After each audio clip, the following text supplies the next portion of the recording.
¿Qué tal? ¿Cómo están? Soy Yokoi Kenji y esto es Cuentos Populares Japoneses. Hansemon Tohai. La mosca. Yoroshiku. En el día de hoy, la mosca. Dice así. Vivía una vez en la ciudad de Nagoya el rico comerciante de telas Hansemon, al que le gustaba por encima de todo un buen vaso de sake. Le gustaba el vino también, a tal punto que los tazones normales de porcelana no eran bastante grandes para él.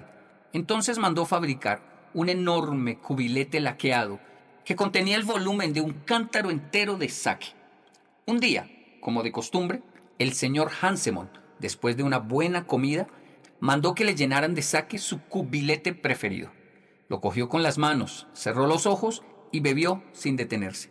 Ocurrió que justo en ese momento una mosca curiosa volaba a su alrededor. Cuando los criados quisieron cazarla, cayó directamente en el cubilete y antes de que los sirvientes pudieran advertir al señor Hansemon, éste se la tragó en un sorbo de sake. Los sirvientes pidieron perdón a su amo. Este estaba de buen humor, como siempre cuando bebía, y los perdonó. Pero la mosca se encontraba en su estómago. Allí revoloteaba y zumbaba, y eso no le gustó al señor Hansemon, nada en absoluto.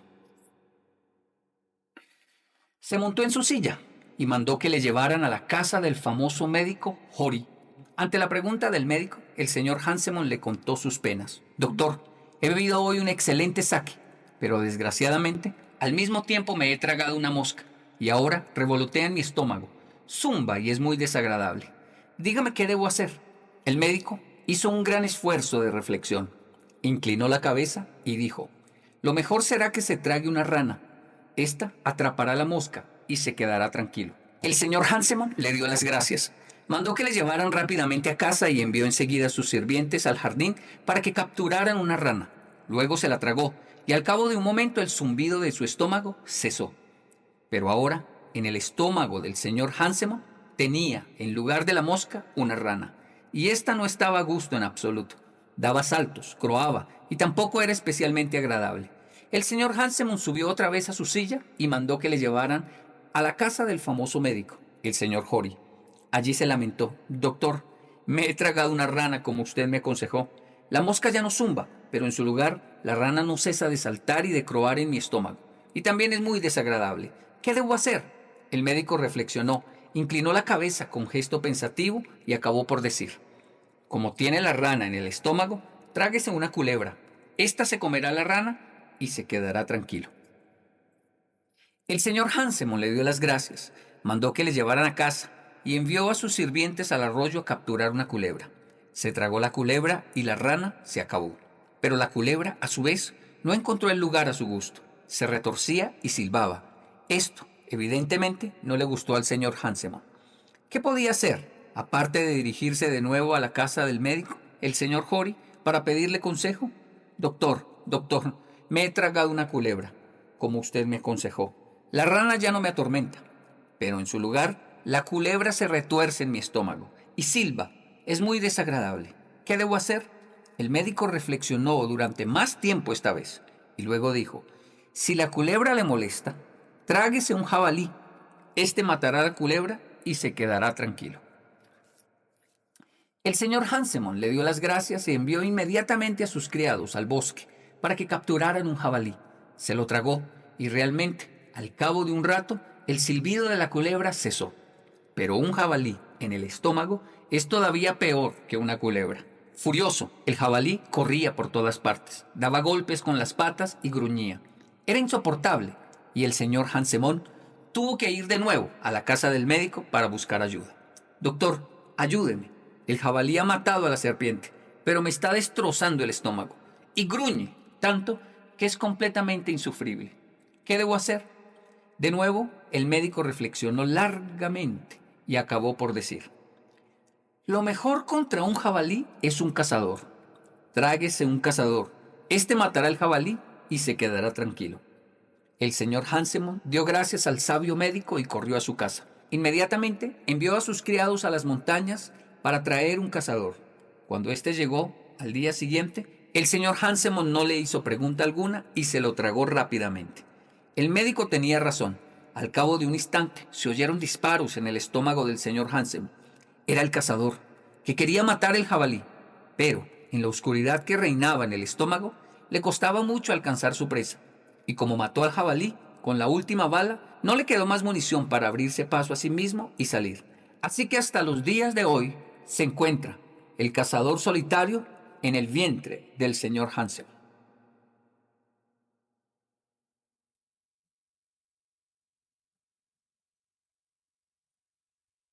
Cada personaje tiene su simbología. Para mí, la mosca son los pequeños problemas de la vida, los detalles de la vida, que buscándole solución caemos en otros peores. El médico son aquellas personas que buscan siempre soluciones mágicas y absurdas, que dicen saber y no saben nada. Esa idolatría que tenemos por líderes, sean políticos, sean religiosos, que pensamos que tienen la solución y les creemos todo lo que dicen en seco. Tragamos entero todos sus argumentos. Debemos analizar lo que dice cada quien, porque nadie es todopoderoso entre nosotros. El sapo representa para mí las personas que dan coba, dicen en Colombia, que dicen, vaya, péguele, grítele, usted también, lo empujó, empújelo. Esos niños que nos rodeaban y decían, desen bien duro, hagámosle coro para que se golpeen, para que se agredan. Esos son los sapos. Se tragan los problemas pequeños con soluciones mucho más prácticas. Usted también empújelo. Gente maliciosa que le hace barra a que nos equivoquemos más. Son los sapos. Luego llega la culebra, es la maldad un poco más estilizada. Son esos abogados inescrupulosos, son esos líderes o coach inescrupulosos que nos venden soluciones nefastas, dañinas, todo por el dinero, todo por el éxito, todo por alcanzar soluciones absurdas, rápidas y mágicas, pero que finalmente terminan acabando y deteriorando nuestra humanidad.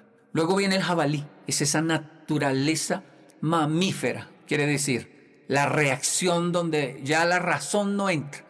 Cuando digo no se pudo ni con un abogado, ni con un líder religioso, esto se nos salió de las manos, yo voy a ir a matar a esa gente. Yo ahora voy a solucionar. Vamos a mandar a los de la moto, dicen en Colombia. Es decir, al sicario, al loco, vamos a atacar la violencia, la sangre. Este año lo matamos, de este año no pasa. Yo no me voy a quedar con esto, voy a matar y a comer del muerto. La parte más grotesca y animal de nuestra naturaleza sale a luz en un jabalí enloquecido en el vientre de nuestra existencia. Y entonces aparece el cazador. Somos nosotros, el ideal, la persona que queremos ser, pero que queda perdido en la oscuridad de la existencia sin balas, cazando un jabalí. Es una gran reflexión para que no nos pase. Todos sentimos que tenemos un gran talento, pero es fácil dejarnos llevar por el vientre y terminar desaprovechando el tiempo de nuestra existencia perdidos en la soledad de la violencia y de las malas decisiones. Y esto lo digo porque aunque parece que el protagonista de la historia es el señor Hansemon de la bella ciudad de Nagoya, en realidad no lo es. La historia termina revelando al final quién es el protagonista de la historia. Y el protagonista es un cazador que vive solitario hasta los días de hoy, intentando encontrar la salida, cazando un jabalí en la oscuridad de la existencia del vientre.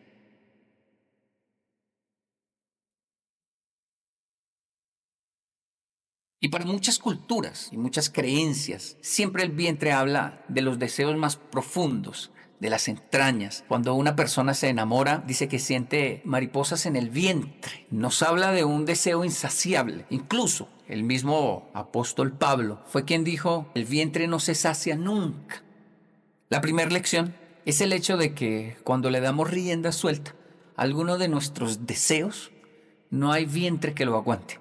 Cuando le damos rienda suelta a nuestras pasiones y deseos, en realidad nunca vamos a saciarnos. Es cierto que, por ejemplo, la miel o el azúcar, por buenos que sean, en exceso hostigan el paladar. Hay un umbral que si se pasa, hay un muro, hay una línea que si se pasa, el vientre se amplía, se ancha y entonces comenzamos a consumir y a subir de peso. Y hoy por hoy conocemos personas pesando 250 kilos porque le dieron rienda suelta a su apetito. Y es así que inicia esta historia del señor Hansen. Él comienza bebiendo sake, pero quiere más. La taza de sake japonesa, que es bien pequeña, no le es suficiente y manda a hacer una tan grande que le cabía todo un cántaro de sake. Y entonces bebe a gusto.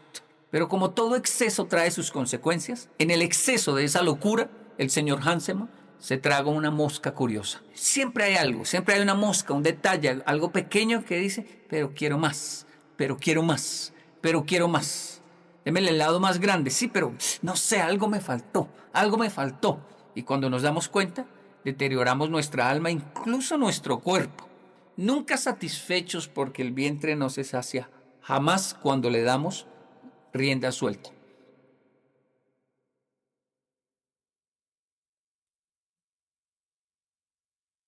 Hay belleza en no lograr las cosas. Hay belleza en decir, lo intenté pero no pude. Hay gran belleza en volver a la casa y decir, quedé en cuarto lugar, quedé en tercer lugar. No me dejaron participar. Hay belleza en mirar a los amigos y decir, me rechazaron, no quiso ser mi novia. Hay gran belleza en nuestras limitaciones como seres humanos.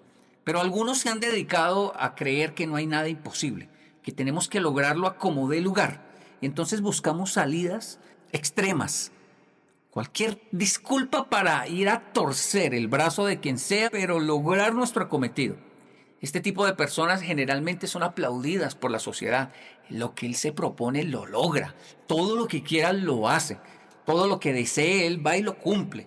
Sí, claro que se puede hacer, pero ¿a qué costo? No está bien acostumbrarse a los fracasos, ese es el otro extremo. Pero tampoco está bien sentirse todopoderoso como el señor Hanseman y decir, vaya, entonces háganme una más grande, una taza para mí, algo que yo sienta un río de licor entrando por mi garganta. Perfecto, tenía dinero, era un hombre emprendedor y que lograba todas las cosas, la mandó a hacer y lo hizo, pero una mosca entró en el torrente, porque siempre hay detalles que se van pasando cuando nos sentimos todos.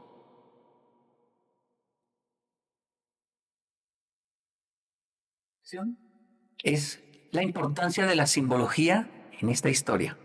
Siempre que queremos tomar una historia antigua y buscarle literalidad y aterrizarla en nuestra lógica y nuestra razón, que también son limitadas y relativas, perdemos las lecciones más profundas. Si vemos una historia como esta y decimos, pero pues la mosca se hubiese muerto, pero ¿cómo se va a comer un jabalí? Eso es imposible. Y en el debate de la lógica perdemos la esencia, especialmente en estos escritos sagrados, como los escritos de la Biblia.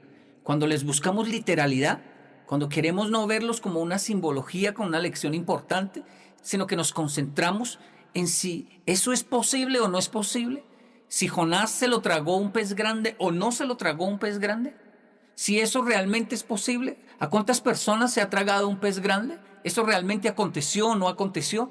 En el debate de la lógica, de la razón, perdemos la esencia de las lecciones. El libro de Jonás es maravilloso porque tiene lecciones de política, tiene lecciones de humanidad, tiene lecciones de egoísmo. Él dura 3 días en el vientre de un enorme pez y luego es vomitado en una isla para que entienda de que no deberían existir partidos políticos que anulen nuestra humanidad. Y entonces él termina en un país que él odiaba, en el equipo que él no quería, en el equipo de fútbol que odiaba, con el alma, porque sentía el sesgo humano de los colores, de las banderas. Pero esa lección de 3 días dentro del vientre, una vez más sale aquí un vientre, el vientre del pez, lo hace renacer con una actitud diferente y hacer una labor misionera llena de amor hacia la ciudad de Nínive. Luego tiene otra lección mirando unas calabazas, donde Dios le dice, pero si a usted le da pesar esa calabaza que se pudrió, ¿por qué no le da pesar la gente, las personas? Solo porque no son de su partido político, solo porque no son de su país, solo porque no militan en el mismo color que usted milita y además porque hay que militar por algo que no sea finalmente la humanidad y porque hay que hacerlo con violencia. Una gran lección hay dentro de la historia de Jonás, pero no la vemos cuando solo debatimos el hecho de si es posible o no es posible. Nada es tan lógico ni absurdo en esta vida como pensamos.